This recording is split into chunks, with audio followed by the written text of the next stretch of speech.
Hello, in this presentation, I'll discuss constitutional amendments. Constitutional amendment refers to changes made to an existing constitution.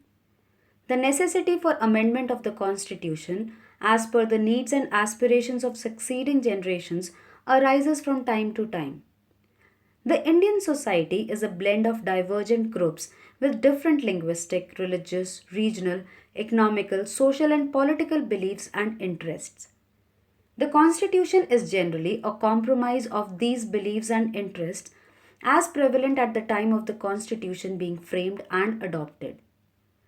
Ideals and visions of the people vary to a great extent from generation to generation. In order to include various interests and visions, amendment is desirable. Amendments are made to respond to changes in the political, economic, or social environment in which the Constitution operates.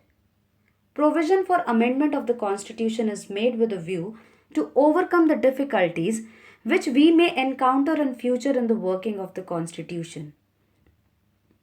The Indian Constitution is a living document. It accepts the required changes which are needed by the society. There has been enough flexibility in our interpretations. The judiciary has interpreted our Constitution according to the changing circumstances. The Indian Constitution is not a static document. It can be altered. Except the basic features, every provision of the Constitution can be amended. It is also a sacred document. The Constitution is above the ordinary law. It is the most important document of the country and is backed by the people. It protects Indian democracy and rights of the citizens. It provides the framework to the government for democratic governance.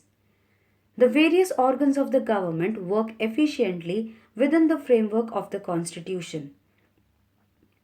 With the development of the state in every sphere, amendment has become necessary.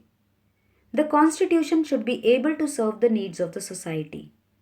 If there would have been no amendment procedure, people would have opted for extra constitutional remedies like revolution for bringing changes.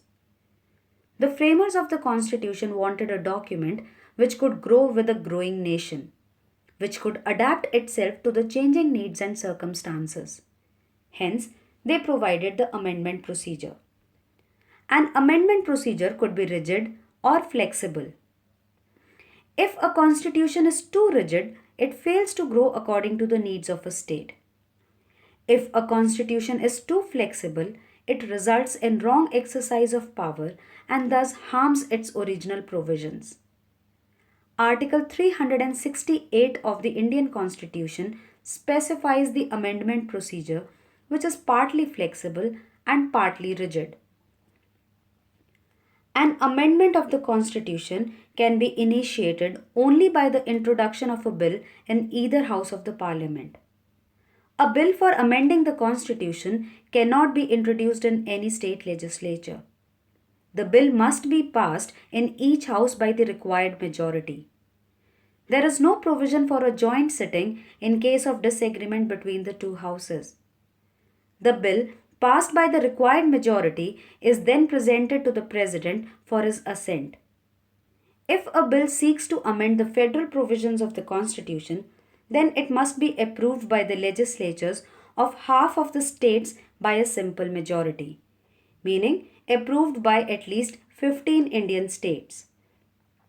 Although there is no prescribed time limit for such approval, but it must be completed before the amending bill is presented to the President for his assent. The bill is finally passed and included as a part of the Constitution when the President puts his signature on the bill. India is a parliamentary democracy.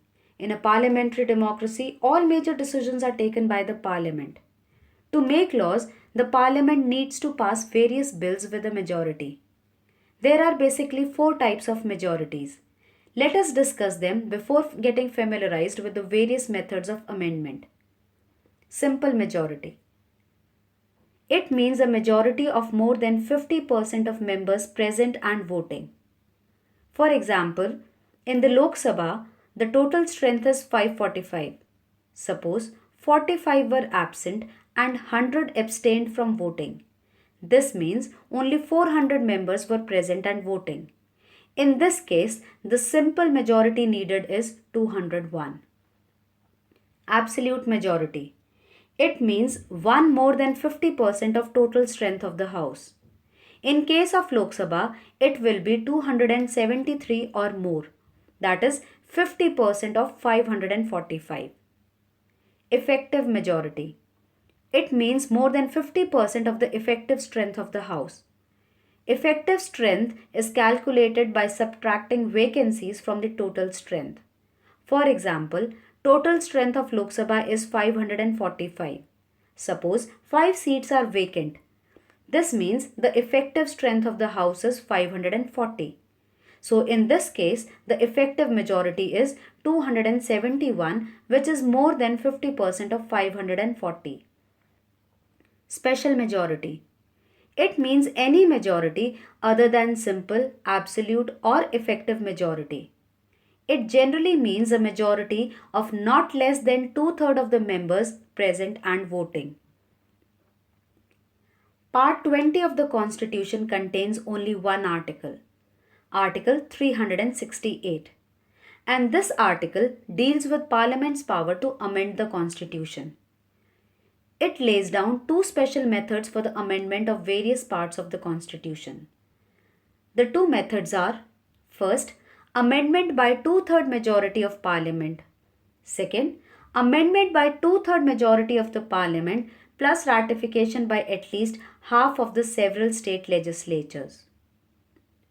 The third method of amendment is by simple majority. It is used when the law does not specify the kind of majority required for amendment. Now, one by one, let us discuss the three methods. Simple majority is an easy method of amendment and the most commonly used method. Article 368 does not deal with this category of amendment. In respect of some provisions of the Constitution, the Parliament has been given the power to make changes by simple majority, as it passes a law in a normal way. It applies to the provisions like formation of new states, privileges and salaries of members of Parliament, legislatures for union territories, elections in the country. Special majority or amendment by 2/3 majority is the method used to amend most of the parts of the Constitution. Under this method, the Constitution can be amended by the Parliament alone by a special majority. That is, more than 50% of the total membership of each House and a majority of 2/3 of the members of each House present and voting. It is a rigid method but is considered to be flexible because under it the Parliament alone can pass any amendment. The provisions which can be amended by this method are fundamental rights, directive principles of state policy, provisions related to the removal of Chief Election Commissioner. The third method is amendment by 2/3 majority of the Parliament plus ratification by at least half of the several state legislatures. It is a very rigid method of amendment. It involves two stages. First, the amendment bill is to be passed by both the houses of the Parliament by a special majority and a 2/3 majority of members present and voting in each house. Secondly, the amendment bill has to secure approval from at least half of the several state legislatures, at least 15 Indian states. Then the President puts his signature on the bill and it finally gets passed.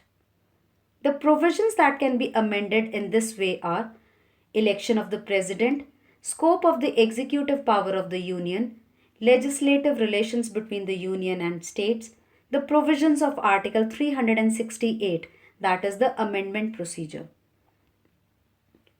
So far, 104 amendments have been made since the Constitution was first enacted in 1950. The changes made to the Constitution can be categorized in many different categories. Some amendments are cosmetic, meaning superficial. They change the appearance and not the basic nature. For example, change in the names of the states or change in the words of preamble. Some changes have been made to provide more clarity or add a new feature on Constitution articles. For example, Article 15 and 16 were amended for reservations. There are amendments to create new institutions or modify them. For instance, 73rd and 74th Amendment introduced local self-government. Another category of amendment relate to incorporation of new fundamental rights, duties and directives. For example, right to education by 86th Amendment. However, there are also politically motivated amendments. For example, 42nd Amendment, which curtailed democratic rights in the country, tried to reduce the power of the Supreme Court and High Courts and gave sweeping powers to the Prime Minister's office. The power to amend the Constitution is only with the Parliament. There is not a set limit as to the government's amending power in relation to the Constitution. Therefore, the government's power to amend the Constitution has many times raised the issue of misuse of the power by the government. For instance, in 1971, the Parliament adopted 24th Amendment. It altered Articles 13 and 368 and gave the Parliament unlimited power of amendment, including authority to amend the fundamental rights provisions. The Supreme Court got an opportunity to review the various amendment acts in 1973 when the famous case of Keswananda Bharti versus State of Kerala came before it. Supreme Court has the power to determine the constitutional validity of any law, that is, power of judicial review. Supreme Court extended this practice of judicial review to the matters concerning constitutional amendments by developing the doctrine of the basic structure of the Constitution. In the landmark Keswananda Bharti case, the court discussed the question about the unlimited constitutional amendment powers of the Parliament and established the doctrine of the basic structure. The decision in Keswananda Bharti case changed the complete nature of the amending power in the Indian Constitution. The ruling has contributed in the evolution of the Constitution. It has set specific limits to the Parliament's power to amend the Constitution. It says that no amendment can violate the basic structure of the Constitution. It allows the Parliament to amend any and all parts of the Constitution but within limits. It places judiciary as the final authority in deciding if an amendment violates basic structure and what constitutes the basic structure. There is no mention of the term basic structure anywhere in the Constitution. It means the basic or essential features of the Constitution which cannot be changed by the Parliament and if removed would change the total meaning of the Constitution. Some of the features of the Constitution are termed as basic or essential, which are supremacy of the Constitution, rule of law, separation of powers, judicial review, Article 32 and 226, federalism, secularism, parliamentary system of government, independence of judiciary, freedom and dignity of the individual, sovereign democratic republic structure of India. To conclude, we can say that our Constitution is still a living and dynamic document. It can be amended as per the needs and aspirations of citizens.